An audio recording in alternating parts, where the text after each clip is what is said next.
Boa noite a todos os irmãos. Com grande alegria, quero saudá-los em nome de Jesus e agradecer pelo privilégio de estar participando deste encontro tão especial para o distrito de BTM. Neste momento, então, nós vamos refletir um pouco sobre a questão de sermos unidos, né? O grande desejo do Senhor é que o seu povo fosse unido. Ao longo de toda a história bíblica, o Senhor deseja que seus filhos vivam em harmonia, em união. Nesses tempos de isolamento social, estamos estranhando não estarmos perto fisicamente, mas nem por isso nós deixamos de nos reunir.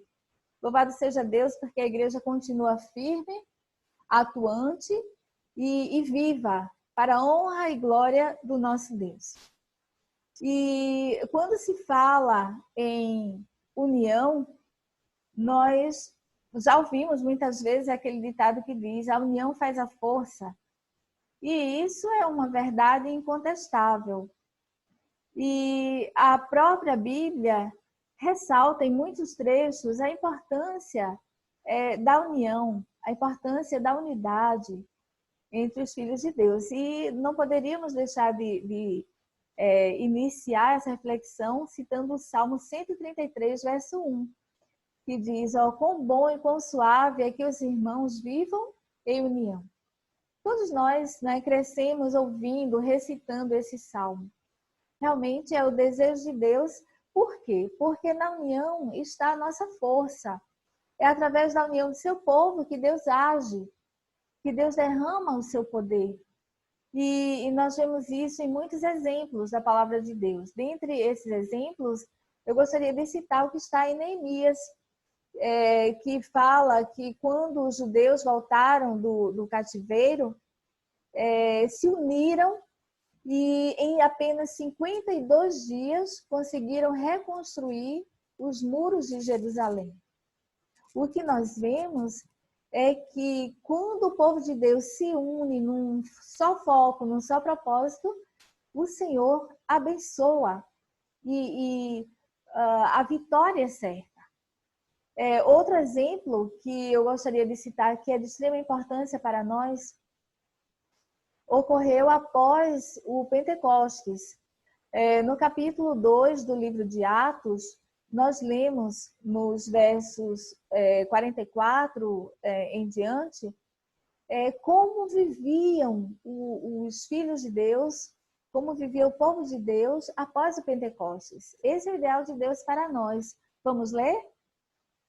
No verso 44 do capítulo 2, nós lemos que os que criam mantinham-se unidos e tinham tudo em comum.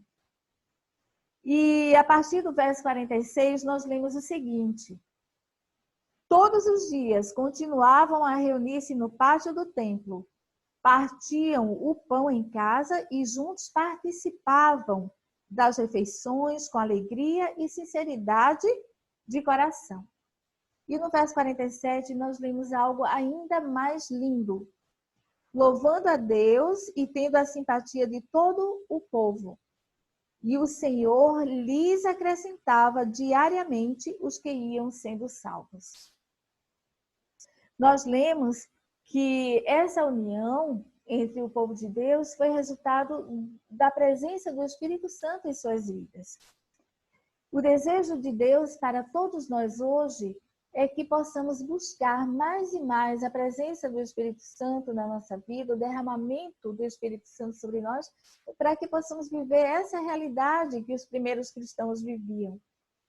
Que possamos compartilhar, que possamos nos preocupar uns com os outros, buscarmos sempre o bem-estar uns dos outros, e assim que possamos ser luzes diante do mundo que nos observa. Conforme nós lemos, as pessoas ficavam maravilhadas em ver a união entre os filhos de Deus. E assim, iam aumentando diariamente os números daqueles que se entregavam a Jesus.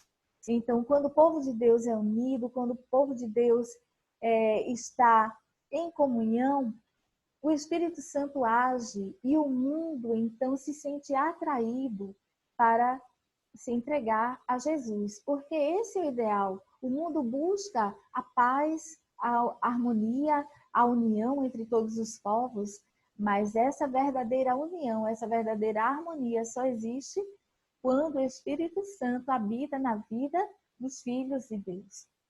E isso se reflete ao mundo através dos frutos que nós bem conhecemos. O amor, a mansidão, né, a fidelidade, a bondade, etc. Então, todos esses frutos são reflexos do Espírito Santo habitando na vida dos filhos de Deus. Mas outros trechos da Bíblia revelam quão importante para Deus é que os seus filhos vivam em união, que compartilhem, que não vivam para si mesmos. Em Eclesiastes, no capítulo 4, nós lemos a expressão do sábio Salomão que diz assim: é melhor serem dois do que um. E ainda diz mais: se caírem, um levanta o seu companheiro, mas ai daquele que estiver só, pois caindo não haverá quem o levante. Então Deus chama seu povo, seus filhos, para que possa ser apoio, para que possa ser conforto, né? E desde o início, no Gênesis, Deus mostrou esse princípio de que não é bom que o homem esteja só. Então o Senhor criou o ser humano para que possa se relacionar com os seus semelhantes. E nesse relacionamento, o Senhor deseja que haja harmonia, que haja união, acima de tudo, porque através da união, Ele deseja nos abençoar. Hoje nós vemos, mais do que nunca, uma necessidade de união do povo de Deus para orar por aqueles que estão doentes. Deus nos chama para que vivamos em união, para que possamos interceder por aqueles que estão necessitando de conforto por terem perdido seus entes queridos ou por terem perdido o seu emprego, a sua fonte de sobrevivência. Deus deseja que nós nos unamos para alimentar aquele que tem fome. Deus deseja que possamos nos unir para compartilharmos a palavra de Deus, para levarmos esperança a quem está aflito diante dos desafios do futuro. Não sabemos o que nos aguarda. Muitas pessoas estão temerosas, muitas pessoas não dormem, muitas pessoas estão com crise de ansiedade, outras estão em pânico. E o Senhor nos chama para que possamos nos unir e compartilharmos a esperança que existe na sua palavra, a esperança da sua breve volta. Em Filipenses 2,5, o apóstolo Paulo, ele diz assim: tendo em vós o mesmo sentimento que houve também em Cristo Jesus. Que possamos nos preocupar com o bem-estar do nosso próximo, que possamos sentir a dor do nosso próximo. O Senhor nos chama para que possamos viver de fato aquilo que nós pregamos. Em Provérbios 17, verso 17, o Senhor nos diz assim: em todo tempo ama o amigo, e na angústia nasce o irmão. Em Gálatas 6, verso 2, nós lemos: levai as cargas uns dos outros. E finalmente, queridos irmãos, o Senhor nos aconselha através do que está escrito no livro de Hebreus, capítulo 10, a partir do verso 23. É o último verso desta noite. Então, Hebreus 10, 23 diz assim: apeguemo-nos com firmeza à esperança que professamos, pois aquele que prometeu é fiel. E consideremos uns aos outros para nos incentivarmos ao amor e às boas obras. Não deixemos de reunir-nos, como é o costume de alguns, mas procuremos encorajar-nos uns aos outros. Ainda mais quando vocês veem que se aproxima o dia. Então, Deus está nos chamando para que possamos encorajar-nos na fé, na perseverança diante dos desafios que estão diante de nós. Que possamos fortalecer o nosso irmão, segurar na mão do nosso irmão, não permitir que o outro desista, orar pelo outro para que o Senhor fortaleça a nossa fé, para que o Senhor nos prepare para os desafios que estão diante de nós, para que possamos levantar as nossas cabeças e lembrar que a nossa redenção está próxima. Que possamos especialmente estarmos prontos, preparados, fortalecidos para cumprir a ordem de Jesus, ide por todo mundo e pregar o Evangelho a toda criatura.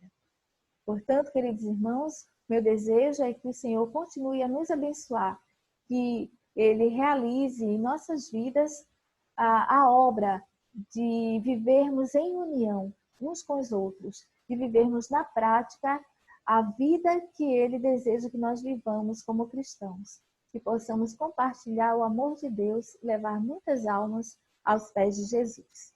Que Deus nos abençoe. Esse é o meu desejo e a minha oração. Amém.